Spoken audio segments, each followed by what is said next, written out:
হেই বন্ধুরা, আশা করি সবাই ভালো আছেন। আমি Saiman Rifat from this YouTube channel. তো আপনারা সবাই জানেন যে আমি নিয়মিত অ্যাপ ডেভেলপমেন্ট সম্পর্কে বিভিন্ন ভিডিও নিয়ে হাজির হই। তো আজকে যে ভিডিওটি সেটার উদ্দেশ্য হচ্ছে আপনাদের বিডিং সম্পর্কে একটু ধারণা দেওয়া। তো অনেকেই আমরা বিডিং অ্যাপসে ইউজ করি, কিন্তু আসলে বিডিংয়ের যে স্ট্র্যাটেজিগুলো কীভাবে আসলে বিডিংটা কাজ করে এটা জানি না। তো আমি চেষ্টা করব আজকে ভিডিওতে যে আপনি কীভাবে আপনার অ্যাপসের মধ্যে বিডিং করতে পারেন। এখন অনেকেই মনে করতে পারেন যে আসলে বিডিং মানেই ফেসবুক। বিডিং মানে অবশ্যই ফেসবুক না, আপনি অনেকগুলো প্ল্যাটফর্ম আছে যেগুলো বিডিং হিসেবে ইউজ করতে পারেন। তবে বর্তমানে বিডিং প্ল্যাটফর্ম হিসেবে ফেসবুক খুবই জনপ্রিয়, কারণ ফেসবুক একটি এখন বর্তমানে অনেক বড় একটা কারণ বর্তমানে ফেসবুক অনেক বড় একটা কমিউনিটি। তো আশা করছি ভিডিও যদি আপনি সম্পূর্ণ প্রথম থেকে শেষ পর্যন্ত দেখেন তাহলে আপনি একটা আইডিয়া পেয়ে যাবেন যে আসলে বিডিংটা কীভাবে কাজ করে, এবং বিডিং ফেসবুক বাদেও আপনি অন্যান্য কোন বিডিং প্ল্যাটফর্ম হিসেবে ইউজ করতে পারেন, অথবা আপনার যে মেইন প্ল্যাটফর্ম আছে অর্থাৎ অ্যাডমব, অনেকে আছে দেখা যায় অ্যাডমবের সাথে বিডিং করেন। তো অ্যাডমব ছাড়াও আপনি কোন কোন অ্যাড প্ল্যাটফর্মগুলো ইউজ করে ফেসবুকের বিডিংটা ইউজ করতে পারবেন বা রেভিনিউটা আপনার ইনক্রিজ করতে পারবেন। তো আজকের ভিডিওতে এইটুকুই ধারণার চেষ্টা করব। আশা করি আপনার সম্পূর্ণ ভিডিওটি দেখবেন। তো এখন আমি দেখাবো যে আসলে বিডিংটা কিভাবে আপনার অ্যাপসের মধ্যে কাজ করে। তো একজন ইউজার যখন আপনার অ্যাপসের মধ্যে প্রবেশ করে এবং দেখা যায় ইন্ডাস্ট্রিয়াল যদি আমরা চিন্তা করি, যখন একটা বাটনে ক্লিক করে তখন আপনার বাটনে যে আপনি যদি মেইন প্ল্যাটফর্ম হিসেবে অ্যাডমব ইউজ করে থাকেন, তাহলে দেখা যায় আপনি অ্যাডমবের কাছে একটা অ্যাড রিকোয়েস্ট চায়, যেটা আপনি এখানে দেখতে পাচ্ছেন। এটা হচ্ছে অ্যাড রিকোয়েস্টটা আপনার আসলো। এখন আসার পরে আপনার অ্যাড রিকোয়েস্ট আসার পরে দেখতে পাচ্ছেন যেটা আমাদের মেইন প্ল্যাটফর্ম, সেটা হচ্ছে অ্যাডমব।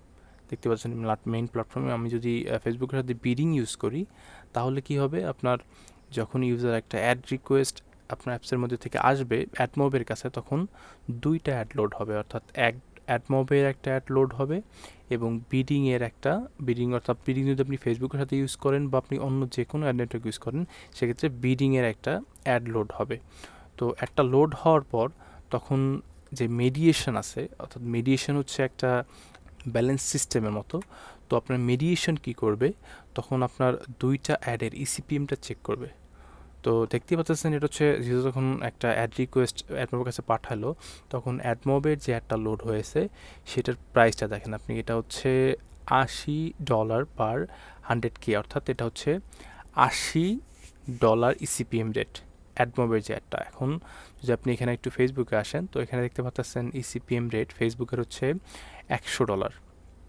ঠিক আছে, $100 আসলে এটা কোনো ব্যাপার না। আপনার যদি অ্যাপসটার ইউজার বাহির থেকে হয়ে থাকে, দেখা যায় আপনার বেশিরভাগ ইউজার যদি আপনার ইউরোপ থেকে হয়ে থাকে, তাহলে আপনি এর থেকে বেশিও অনেক ইসিপিএম রেট পাবেন। তো অত দূর আমরা না যাই, ওই বিষয়ে আমরা নেক্সট ভিডিওতে আলোচনা করব। তো এখন যখন দেখবে আসলে মেডিয়েশন দেখবে আপনার কোন অ্যাডটার প্রাইসটা সবচেয়ে বেশি, এখন এখানে দেখতে পাচ্ছেন সেটা হচ্ছে ফেসবুকের যে অ্যাডটা, সেটা হচ্ছে প্রাইসটা বেশি, অর্থাৎ এটা $100 দিতেছে আমাকে 1K ইমপ্রেশনে, এবং এইখানে অ্যাডমব দিতেছে $80 পার ইমপ্রেশন। এখন কি করবে, তো মেডিয়েশন কি করবে, যেটার ইসিপিএমটা বেশি থাকবে সেই একটা শো করবে, অর্থাৎ এইখানে দেখতে পাচ্ছেন এখানে হচ্ছে ফেসবুকের একটা শো করবে। ফেসবুকের একটা শো করার কারণে আপনার একটা ইমপ্রেশনে এখানে 10 সেন্ট আর্নিং হইতেছে। যদি দেখা যেত যদি ফেসবুকের এখানে আপনার ইসিপিএম রেটটা কম থাকতো, অর্থাৎ দেখা যেত আমরা এখানে $80 ইসিপিএম রেট থাকতো এবং এখানে থাকতো $100 ইসিপিএম রেট অ্যাডমবে, তো এখানে একটা দেখাইতো আসলে অ্যাডমবের। তো এটা আসলে একটা ভালো একটা উপায়, আপনারা যদি অ্যাপসের মধ্যে বিডিং করে রাখেন তাহলে আপনার অবশ্যই এখানে রেভিনিউটা বেশি পাবেন। তবে আপনার যে বিডিং প্ল্যাটফর্মটা এটা ভালো হইতে হবে এবং মেইন যে প্ল্যাটফর্ম সেটা ভালো হবে। এখন যদি আপনি অ্যাডমবের সাথে যে কোনো বিডিং প্ল্যাটফর্মে বিডিং করেন, তাহলে আপনি সব থেকে বেশি সিপিএম রেট পাবেন। তো দেখতে পাচ্ছেন এখানে হচ্ছে যদি আমি বিডিং করি, বিডিং করার মাধ্যমে আমার আর্নিং হলো 10 সেন্ট এক ইমপ্রেশনে। যদি আমি বিডিং না করতাম তাহলে এখানে আমার আর্নিং হইতো 8 সেন্ট, অর্থাৎ 2 সেন্টের আমার এখানে লস হচ্ছে। তো অবশ্যই আপনারা বিডিং ইউজ করবেন। তো এখন আসি ফেসবুকের কাছে। ফেসবুক হচ্ছে বর্তমানে সব থেকে ফাস্টেস্ট গ্রোয়িং একটা কোম্পানি। দেখা যায় হয়তো বর্তমানে সব থেকে তাদের যে কম্পিটিটিভটি আছে সেটা হচ্ছে গুগল। তারা চেষ্টা করছে আসলে গুগলকে ওভারকাম করার জন্য। তবে বর্তমানে ফেসবুক অনেকগুলো অ্যাকশন নিছে, যে দেখা যায় আপনার আগের বছরে ফেসবুক শুধুমাত্র দেখা যায় গত বছরে ফেসবুক দুই ধরনের অ্যাডস প্রোভাইড করতো। একটা হচ্ছে তাদের নিজস্ব অ্যাড, আর হচ্ছে বিডিং অ্যাড। নিজস্ব অ্যাড যেটা, সেটার নাম হচ্ছে ওয়াটারফল। এখন ওয়াটারফলের যে ব্যাপারটা সেটা হচ্ছে গত বছর অক্টোবর থেকে এটার বন্ধ কার্যক্রম চলে আসছিল, এবং এই লাস্ট 31 মে 2022-তে এটা বন্ধ হয়ে গেছে। আপনারা যারা চিন্তা ভাবনা করছিলেন যে আসলে শুধুমাত্র ফেসবুক তাদের প্রাইমারি অ্যাড হিসেবে শুধুমাত্র ফেসবুক ইউজ করবেন তাদের অ্যাপসের মধ্যে, তো সেটা এখন আর সম্ভব না, কারণ লাস্ট 31 মে 2022 সালে এটা বন্ধ করে দেওয়া হয়েছে। এখন যদি আপনার ফেসবুক অ্যাডস আপনার অ্যাপসের ভিতরে ইউজ করতে হয়, তো সেক্ষেত্রে অবশ্যই আপনাকে বিডিং করতে হবে। এখন বিডিং যদি আপনি ইউজ করেন, সেক্ষেত্রে যদি সর্বোচ্চ যে আর লাভটা সেটা যদি আপনি পেতে চান, সেক্ষেত্রে আপনার সবথেকে ভালো একটা অ্যাড নেটওয়ার্ক এখানে বেছে নিতে হবে। যেরকম যদি আপনি চিন্তা করেন যে আসলে মেইন প্ল্যাটফর্ম হিসাবে আপনি এখানে অ্যাডমবটা ইউজ করতে পারেন, কারণ অ্যাডমবের যে সিপিএম রেট সেটা সব থেকে বেশি। তো এখন বেশি হলেও অ্যাডমবের কিছু কিছু সমস্যা আছে, যেরকম যদি আপনার অ্যাপসের বেশিরভাগ ইউজার এশিয়া থেকে হয়, তাহলে সব থেকে আপনি যে সিপিএম রেট সেটা হচ্ছে আপনার অ্যাডমবে পাবেন। আমি অনেকগুলো অ্যাড নেটওয়ার্ক ইউজ করছি, প্রায় 10+ আমি অ্যাড নেটওয়ার্ক ইউজ করছি। তো আমি যারা দেখলাম আসলে এশিয়ার মধ্যে যে ইউজারগুলো আছে, দেখা যায় আপনার বাংলাদেশ, ইন্ডিয়া, পাকিস্তান, অর্থাৎ যে দেশে আর কি সিপিএম রেট অনেক কম, সেই সব দেশে আপনার অ্যাডমবের সিপিএম রেটটা সবচেয়ে বেশি। এখন যদি আপনার ইউজারটা দেখা যায় বাইরের কান্ট্রির হয়, অর্থাৎ ইউরোপিয়ান কান্ট্রি বা ইউরোপ বা দেখা যায় আপনার এই আমেরিকা বা ইউনাইটেড কিংডম বা সিঙ্গাপুর, এইসব দেশে যদি আপনার ইউজার হয়, তাহলে সব থেকে আপনি যে ইসিপিএম রেটটা বেশি পাবেন সেটা হচ্ছে ফেসবুক কন্টেন্ট নেটওয়ার্কের মাধ্যমে। তো আমি অবশ্যই বলবো, যদি আপনার ইউজারগুলো আসলে দেশের বাইরে হয়, অর্থাৎ প্রায় আপনার বেশিরভাগ হচ্ছে ইউরোপিয়ান কান্ট্রির মধ্যে হয়, তাহলে আপনি ফেসবুক বিডিং হিসেবে ইউজ করবেন। এবং যদি আপনি আপনার অ্যাপসের মধ্যে বেশিরভাগ ইউজার ইউরোপ কান্ট্রির হয়ে থাকে, তাহলে দেখবেন যে আপনার যে অ্যাডমব আছে এখানে অ্যাড লিমিট আসার সম্ভাবনাটা সব থেকে কম, এবং আপনার আর্নিংটা এখানে ফেসবুকে বেশি হবে, অর্থাৎ আর্নিংটা আপনার স্প্লিট হয়ে যাবে। আপনি অ্যাডমবেও আর্নিং করতে পারবেন এবং ফেসবুকে আর্নিং করতে পারবেন। অবশ্যই এখানে আপনি যদি শুধু অ্যাডমব ইউজ করেন তার থেকে অবশ্যই বেশি পাবেন। তবে আমি বলবো যে যদি আপনার ইউজারগুলো বেশিরভাগ এশিয়া থেকে হয়, সেক্ষেত্রে আপনি শুধুমাত্র অ্যাডমব ইউজ করতে পারেন। তবে যদি বিডিং ইউজ করেন, সেক্ষেত্রে দেখা যায় আপনার মাঝে মধ্যে ইসিপিএমটা আপনার যদি ফেসবুকের বেশি থাকে, তাহলে ওইখানে আপনি একটু আর্নিংটা বেশি পেতে পারেন। তো নেক্সট যে বিষয়টি নিয়ে আলোচনা করবো সেটা হচ্ছে, আমরা যারা বাংলাদেশি ডেভেলপার আছি, তো আমরা সবাই জানি যে বাংলাদেশ থেকে একটা অ্যাডমব অ্যাকাউন্ট পরিচালন করা আসলে খুবই কষ্টকর, কারণ বাংলাদেশের বেশিরভাগ ডেভেলপার যে অ্যাডমব অ্যাকাউন্ট আছে সেটা অ্যাড লিমিটে পড়ে থাকে বা অ্যাকাউন্টটা ডিসেবল হয়ে যায়, কারণ আমরা আসলে ওদের যে নিয়মগুলা সেভাবে আমাদের অ্যাডসগুলো ইমপ্লিমেন্ট করি না, বা হয়তো আমাদের কোনো ওদের বা হয়তো বা অ্যাডমবের আমাদের প্রতি কোনো রাগ আছে, কারণ আমি জানি না আসলে কিসের জন্য আমাদের ডেভেলপারদের যে আসলে এরকম ভোগান্তিরপুর রাখা হয়। আমি দেখেছি যে অনেক ইউএসের অ্যাকাউন্ট বা দেখা যায় ইন্ডিয়ান যে অ্যাকাউন্টগুলো আছে, এগুলোতে এরকম অ্যাড লিমিটের প্রবলেমটা আসলে বেশি থাকে না। শুধুমাত্র আমাদের বাংলাদেশের বা পাকিস্তানের এইসব কান্ট্রির আসলে অ্যাড লিমিটের ভোগান্তিটা বেশি।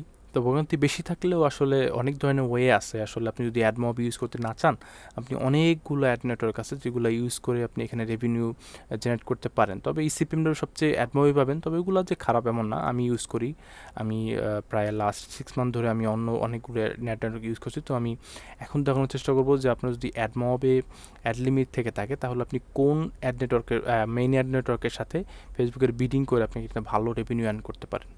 তো এখানে দেখতে পাচ্ছেন এটা হচ্ছে ফেসবুক অডিয়েন্স নেটওয়ার্কের একটা বিডিং মেডিয়েশন যে পার্টনারগুলো আছে, অর্থাৎ যাদের সাথে ফেসবুকের যে বিডিংয়ের কন্ট্যাক্টই হয়েছে, তো তাদের লিস্টগুলো এখানে দেখতে পাচ্ছেন। অনেকগুলো অ্যাড নেটওয়ার্ক আছে, আপনি চাইলে এগুলো ইউজ করে দেখতে পারেন। তো আমি এখানে একটু ফিল্টার করে নিচ্ছি, কারণ এখানে অনেক ধরনের প্ল্যাটফর্ম আছে। যদি আপনি অ্যান্ড্রয়েড ইউজ করেন, সেক্ষেত্রে আপনি এখানে ফিল্টার করে নিতে পারবেন, শুধুমাত্র অ্যান্ড্রয়েডেরগুলো আসবে। আপনার যদি আইওএস অ্যাপ্লিকেশন থাকে, অর্থাৎ ফ্লাটারের মাধ্যমে, বা আপনার যদি অ্যাপ স্টোরে থেকে থাকে, সেক্ষেত্রে আপনি ওই ধরনের অ্যাপসে আইওএসের যে অ্যাডস নেটওয়ার্কগুলো আছে এগুলো ইউজ করতে পারেন। দেখতে পাচ্ছেন অনেকগুলো অ্যাড নেটওয়ার্ক আছে। তো আমি অ্যান্ড্রয়েডে একটু সার্চ করে নিচ্ছি, এবং এখানে ফরম্যাট আছে, দেখেন আপনি ফিল্টার করে নিতে পারেন যে কোন অ্যাড নেটওয়ার্কে আপনি ইউজ করবেন, যার মধ্যে আসলে দেখতে পাচ্ছেন হচ্ছে অ্যাড ফরম্যাটগুলো আছে। অনেকগুলো অ্যাড নেটওয়ার্কে দেখা যায় সব ধরনের অ্যাড ফরম্যাটগুলো থাকে, আবার অনেকগুলো থাকে না। তো একটু আপনি এখান থেকে ফিল্টার করে নেবেন। এবং এখানে রিজিয়ন, এখানে এশিয়া, যেহেতু আমাদের কান্ট্রি হচ্ছে এশিয়া, তো আমরা এশিয়া প্যাসিফিক করে দেবো। তো দেখা যায় এক্ষেত্রে আপনি এখান থেকে পেমেন্টটা নিতে পারবেন। আপনি যদি যদি ইউরোপিয়ান সিলেক্ট করেন তখন আপনি বাংলাদেশ থেকে এটার অ্যাক্সেসটা নেই, আপনি এক্ষেত্রে পেমেন্টটা নিতে পারবেন না বা ওদের সাপোর্ট যেটা আপনি নিতে পারবেন না। তো আমি বলবো যে এখান দিয়ে আপনি এশিয়া প্যাসিফিক করে নেবেন। এবং এই দেখতে পাচ্ছেন একটা বড় একটা লিস্ট, অর্থাৎ 12টা নেটওয়ার্ক আছে যেগুলো আপনি ইউজ করতে পারেন। তো এগুলোর মধ্যে অনেকগুলো আছে, অনেক দেখা যায় হাই রিকমেন্ডেশন থাকে। তাদের যে রিকমেন্ডেশনগুলো আছে আপনারা যদি তাদের অ্যাডসগুলো ইউজ করতে চান, তো সেক্ষেত্রে তাদের অনেকগুলা রিকোয়ারমেন্ট থাকে। তো অনেকে যারা নতুন ডেভেলপার আছে তাদের সেই পরিমাণ আসলে সেই পরিমাণ সক্ষমতা নেই। দেখা যায় তাদের যে ডাউনলোড যে রিকোয়ারমেন্ট থাকে, অনেকগুলো নেটওয়ার্কে দেখবেন যে আপনার ডাউনলোড রিকোয়ারমেন্ট চাচ্ছে 10K, অর্থাৎ 10,000 যদি ডাউনলোড আপনার অ্যাপসের ভিতরে থাকে বা এখানে 10,000 অ্যাক্টিভ ইউজার থাকে বা 5,000 অ্যাক্টিভ ইউজার থাকে, তাহলে আপনাকে এখানে ওরা আপনার অ্যাকাউন্টটা অ্যাপ্রুভ দেবে, অর্থাৎ তাদের অ্যাডগুলো আপনি ইউজ করতে পারবেন। তো এখানে ম্যাক্সিমাম আমি আমার মেইড অ্যাড নেটওয়ার্ক হিসেবে ইউজ করে দেখেছি লাস্ট 6 মান্থে। তো আমি আপনাদের ধারণা দেওয়ার চেষ্টা করবো যে এগুলোর মধ্যে আসলে অ্যাডমব বাদে আপনি কোন অ্যাড নেটওয়ার্কগুলো ইউজ করলে এখানে রেভিনিউটা ভালো পাবেন। তো এখানে আমার সবার উপরে যে রেকমেন্ডেশন থাকবে সেটা হচ্ছে আপনি ম্যাক্স ইউজ করেন। এটা হচ্ছে অ্যাপলবিনের একটা মিডিয়েশন যার নাম হচ্ছে ম্যাক্স। আপনি অ্যাপলবিনের যে নেটিভ অ্যাড, অর্থাৎ অ্যাডপ্লবিন আপনি মেইন প্ল্যাটফর্ম হিসেবে ইউজ করতে পারবেন এবং ম্যাক্স ইউজ করে আপনি ফেসবুকের সাথে বিডিং করতে পারবেন। তো এটা হচ্ছে ম্যাক্স আসলে খুবই ভালো, কারণ এটা বর্তমানে সবথেকে ভালো অ্যাডমবের অল্টারনেটিভ এবং এখানে পেমেন্টটাও খুব তাড়াতাড়ি দেয়। আপনি যদি দেখা যায় এই মাসে যদি আর্নিং করে থাকেন, তো আপনি পরের মাসে 15 থেকে 20 তারিখের ভিতরে আপনি আপনার পেমেন্টটা পেয়ে যাবেন। তো আমি বলবো যাদের অ্যাডমবে অ্যাড লিমিট আছে তারা আসলে অ্যাডমবে বসে না থাকে আপনি অ্যাপলবিন একটু ট্রাই করে দেখতে পারেন। আমি মনে হয় না এখানে আপনি এসে লস হবেন। আরও অনেকগুলো অ্যাড নেটওয়ার্ক আছে এখানে। আপনি অ্যাড হিসাবে যে আয়রন সোর্স ইউজ করতে পারেন। আয়রন সোর্স আসলে বিভিন্ন ধরনের বাগস আছে, যদিও এখন এটা ইউজ করা যায় কিন্তু এটার অনেক ধরনের বাগস আছে। তো বাগস থাকার কারণে আমি আপনাকে রেকমেন্ড করব না যে আসলে আয়রন সোর্স ইউজ করার জন্য, এবং তাদের সাপোর্ট সিস্টেমটা এটা অতটা ভালো না, বা তাদের যে রিপোর্ট সিস্টেমটা অর্থাৎ ভিতরে আপনার যে রিপোর্ট সেকশন আছে ওইখানে অনেক ধরনের ভুল ইনফরমেশন আপনাকে দেখায়। তো এটা আসলে কিসের জন্য হচ্ছে আমি জানি না, হয়তো বা তারা এখনও এটা নিয়ে কাজ করতেছে। আরও একটা অ্যাড নেটওয়ার্ক আছে সেটা হচ্ছে ইউনিটি। আপনি ইউনিটিও ইউজ করতে পারেন, তবে ইউনিটি আমার রেকমেন্ড থাকবে যদি আপনার একটা গেমের জন্য হয়ে থাকে তাহলে অবশ্যই ইউনিটি ইউজ করবেন, কারণ ইউনিটির কাছে সবথেকে বেশি গেমের অ্যাডসগুলো আছে এবং সবথেকে বেশি আপনি এখানে ইসিপিএম রেটটা পাবেন আপনার গেমের জন্য। তাছাড়া আমরা যাকে অ্যাপস বলি, অর্থাৎ যে ক্যাটাগরি আছে গেমস এবং অ্যাপস, আমরা অ্যাপস বলি। অ্যাপস হিসেবে আপনি অ্যাপসের ভিতরে আপনি ইউনিটি অ্যাডস ইমপ্লিমেন্ট করতে পারেন এবং এখানে আপনি ফেসবুকের সাথে বিডিং করে এখানে আপনি একটা ভালো আর্নিং জেনারেট করতে পারেন। তো আমি বলবো আপনি ট্রাই করেন, আসলে সবগুলো আপনার দেখার দরকার আছে। আপনি কোনটায় ভালো আর্নিং পাবেন এটা আসলে বলা যাবে না, কারণ এটা হচ্ছে অ্যাপসের ক্যাটাগরি এবং অ্যাপসের কোয়ালিটির উপরও ভ্যারি করে। আপনার অ্যাপসের কোয়ালিটিটা যদি ভালো হয় তাহলে আপনার ইসিপিএম রেট এটা বেশি থাকবে, এবং যদি আপনার অ্যাপসের ক্যাটাগরিটাও ভালো হয় তাহলে আপনি ইসিপিএমটা বেশি পাবেন। তো এটা আসলে অনেক ধরনের বিষয়ের উপর আসলে ডিপেন্ড করে। তো আপনি দেখতে পারেন, আমি মনে করব যে আপনি যদি একটা প্ল্যাটফর্ম খুঁজতেছেন অ্যাডমবের অল্টারনেটিভ হিসেবে, তাহলে আপনি অবশ্যই অ্যাপলবিনটা ইউজ করেন। যদিও অ্যাপলবিনেও অনেক ধরনের বাগস আছে, তবে এটা ইনশাল্লাহ 2 থেকে 1 মাসের মধ্যে ফিক্স হয়ে যাবে, কারণ আপনারা অনেকেই জানেন যে অ্যাপলবিন এখন মপআপের সাথে মাইগ্রেট হয়ে যাচ্ছে। অর্থাৎ এখন মপআপের যে ইঞ্জিনটা ছিল সেটা হচ্ছে অ্যাপলবিন তাদের নিজেদের ম্যাক্সের ভিতরে ইমপ্লিমেন্ট করবে। তো এর জন্য অনেক ধরনের বাগস এখনও চলতেছে এবং তারা এই বিষয়ে অনেক বিজি আছে। তো আমি বলবো এখন আপনি ইউজ করতে পারেন, এবং হয়তোবা এই অ্যাপলবিন ভবিষ্যতে অ্যাডমব থেকেও ছাড়িয়ে যাবে, কারণ মপআপ একটা বড় একটা অ্যাডস নেটওয়ার্ক। তো তারা যখন তাদের সাথে আসলে মাইগ্রেট হয়ে যাচ্ছে, তাদের যে অ্যাডস পার্টনারগুলো ছিল তারাও এখানে এসে যাবে। তো এখানে আপনি ইসিপিএম রেটটা আসলে বেশি পাবেন। তো আজকের জন্য এতটুকুই। যদি এই ভিডিওটি ভালো লেগে থাকে অবশ্যই লাইক করে দিবেন, এবং এরকমই ইন্টারেস্টিং ভিডিও পাওয়ার জন্য আমার চ্যানেলটি সাবস্ক্রাইব করে দেবেন, কারণ আমি এরকমই ইম্পর্টেন্ট ভিডিও নিয়ে হাজির হই আপনাদের সাথে। এবং যদি আপনাদের কোনো কিছু জানার থাকে অবশ্যই ভিডিওটিতে কমেন্ট করবেন, এবং কমেন্ট করলে আমি অবশ্যই এখানে উত্তর দেওয়ার চেষ্টা করি। এবং এই ভিডিওটির পরে আরও 3-4টা ভিডিওর আমার প্ল্যানিং রয়েছে, সেগুলো খুবই গুরুত্বপূর্ণ। আশা করি আপনারা আমার সাথে থাকবেন, তাহলে আমি যত দ্রুত পারি ভিডিওগুলো নিয়ে হাজির হব। ধন্যবাদ।